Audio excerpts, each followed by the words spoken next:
कोही जुम्लाबाट आएको डाइनोसर, कोही झापाबाट आएको डाइनोसर। डाइनोसर अनि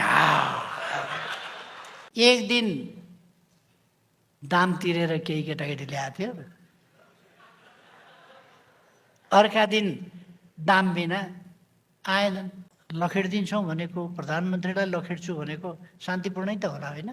अस्तिका दिन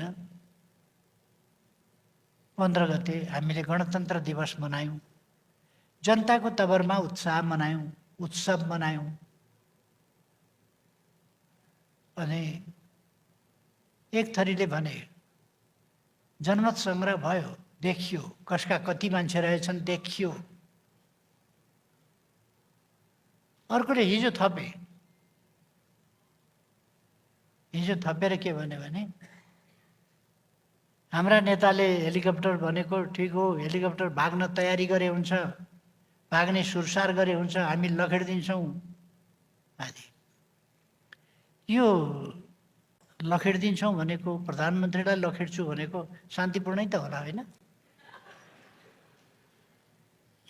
शान्तिपूर्णै होला, लखेड्छौँ। आज उहाँहरूको जुलुस 200-300 मान्छेको थियो, जन्म सङ्ग्रह हो। उहाँहरूको पपुलारिटी पनि त देखिएको छ नि त। एक दिन दाम तिरेर केही केटाकेटी ल्याएको थियो,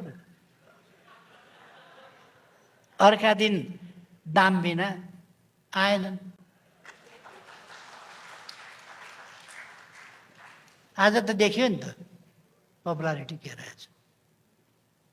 म यस सम्बन्धमा धेरै केही भन्दिनँ। मेरो घरमा एउटा नाति छ क्या, उसले के भन्छ, बाबु डाइनोसर भन्छ।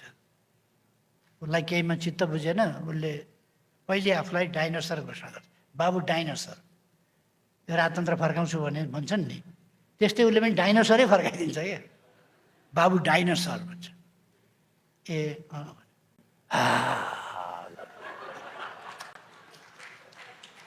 अनि म चुप्प लागेर बस्छु।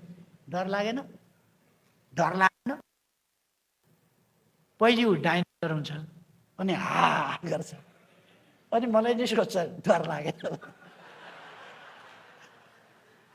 यो राप्रपा देख्दा मलाई एउटा नाति घरैमा छ,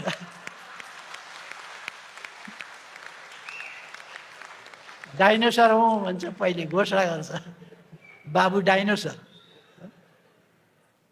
कोही जुम्लाबाट आएको डाइनोसर, कोही झापाबाट आएको डाइनोसर।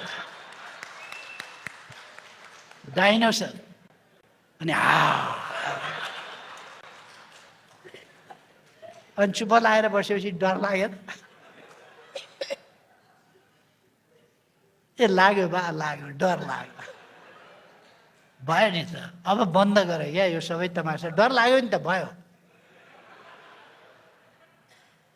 भइसक्यो त। अब डराए त पुग्यो नि त, सिद्धियो।